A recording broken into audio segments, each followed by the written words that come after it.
Hey everyone, thank you for joining me, Laura Wayman, the Dementia Whisperer, for my weekly Facebook Live show. Feelings of guilt are common among dementia caregivers. Caring for someone with Alzheimer's or dementia means you're doing a tough job, and that comes with high stress and a variety of thoughts and emotions, both positive and negative. Sometimes those negative thoughts can cause feelings of guilt. Guilt is a complex and powerful emotion that can increase stress, drain energy, and make you feel stuck. However, the things that make you feel guilty are often misconceptions or unrealistic expectations for yourself.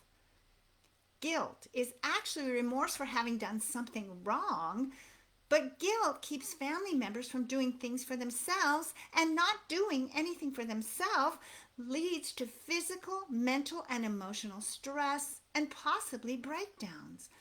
Many family caregivers feel guilty as a result of being faced with one of the hardest jobs they will ever do.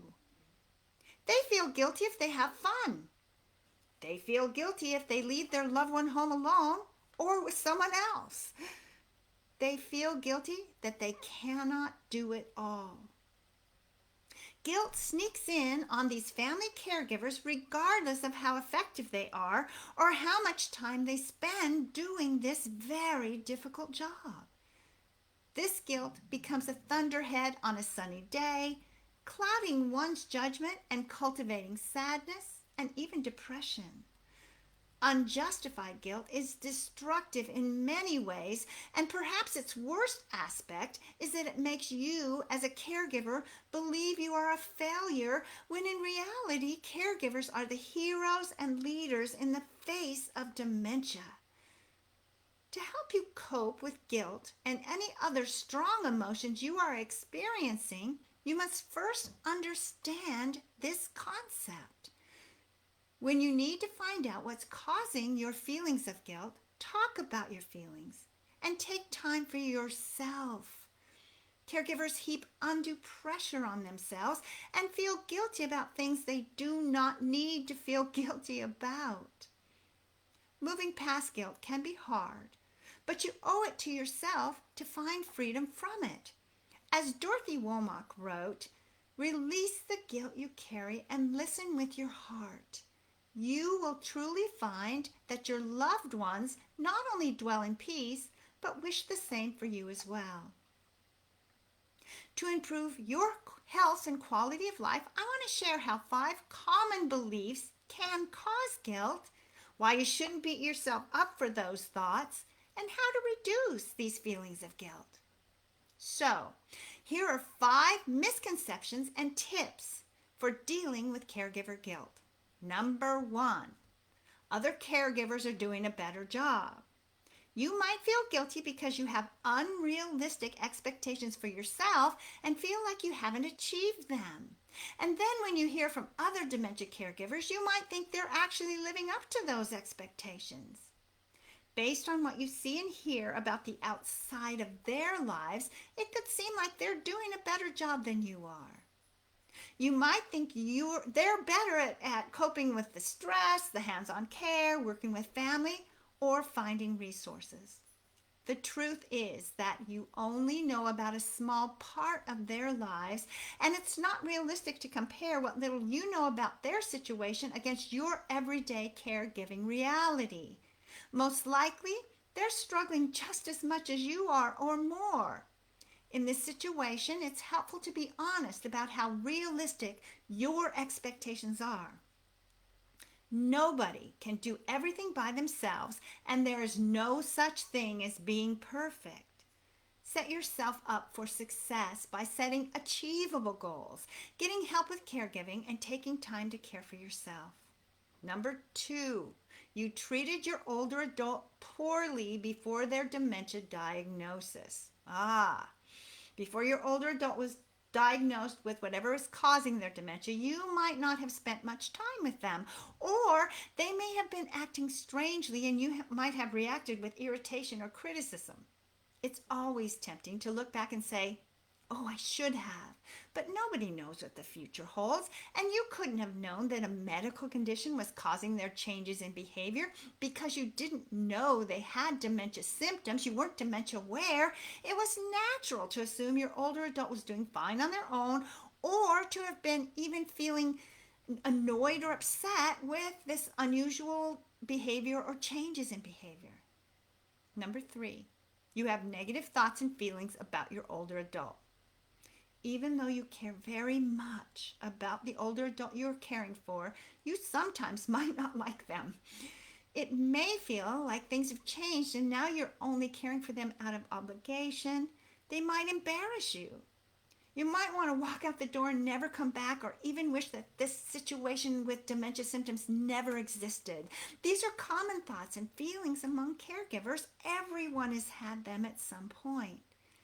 Remind yourself that this is normal and don't feel ashamed or guilty. What helps is to not try to control or suppress these thoughts or emotions. Accept that you're feeling them and remind yourself that no matter what you're thinking, you're still doing an amazing job caring for your older adult. Then start to work through these thoughts and feelings by talking with someone you trust or writing them in a private journal. Number 4, you get angry or irritated, and sometimes you lose your temper. Caring for someone with dementia symptoms can be frustrating and exhausting. At one point or another, every caregiver has lost their temper and snapped at their older adult. After you cool down, it can be hard to forgive yourself for the outburst. Just remember that getting angry is a natural response when you're already pushed to the limit and dementia symptoms are flaring up. Maybe essential tasks like eating or bathing is becoming nearly impossible, or maybe your older adult makes mean comments or paranoid false accusations. And instead of beating yourself up about it, think of different strategies to reduce the chances that you'll have an angry outburst in the future. You might work on noticing the signs that you're about to explode so you can step away before it happens. Then, when you're away from your older adult that you are caring for, use other ways to let the anger out, like screaming into a pillow, counting to 127, punching some cushions, or even stomping around the room as hard as you can. You could also notice if there are situations or times of day when you're more likely to get angry or frustrated. Before these situations come up, think of ways you could release some tension. Get some time for yourself, or listen to this, get some help. For example, if you find that dinner time is especially tough, take time beforehand to ease the stress. Turn on some music that puts you in a good mood. Dance a little if you can. Watch a short, funny YouTube video clip that makes you laugh out loud. Relax with aromatherapy. Or do a 2-minute meditation. And while you're taking that brief time out, keep your older adult occupied with an engaging activity, or have someone step in to help you. Number 5, you shouldn't want time for yourself, but you do. This might make you feel guilty. The fact that you want to get away and have time for yourself. You might think that you should limit non-caregiving activities to only the most essential things. Or you may feel that if your older adult can't enjoy life, then you shouldn't either. But it's critical to regularly recharge your batteries by getting away from caregiving and taking time for yourself. You could exercise, catch up with some friends, enjoy a favorite hobby, sit down and just watch a full movie on the couch, or just relax and do nothing. Taking care of yourself with regular breaks isn't anything to feel guilty about. Making time for self-care enables you to sustain caregiving for the long run and keeps you healthy. In fact, feeling refreshed and more positive actually improves your ability to care for your older adult. And the more you understand the effects of brain function loss and subsequent dementia symptoms, or become dementia aware, the better you will be able to manage the care and relieve the stress and guilt. Check out my book, A Loving Approach to Dementia Care, published by Johns Hopkins University Press, for more strategies, tips, encouragement, and support. And visit my website, laurawayman.com, for information on my book, services, and online trainings, or to schedule a personal phone, Skype, or Zoom consultation. Signing off for now. With love, the Dementia Whisperer.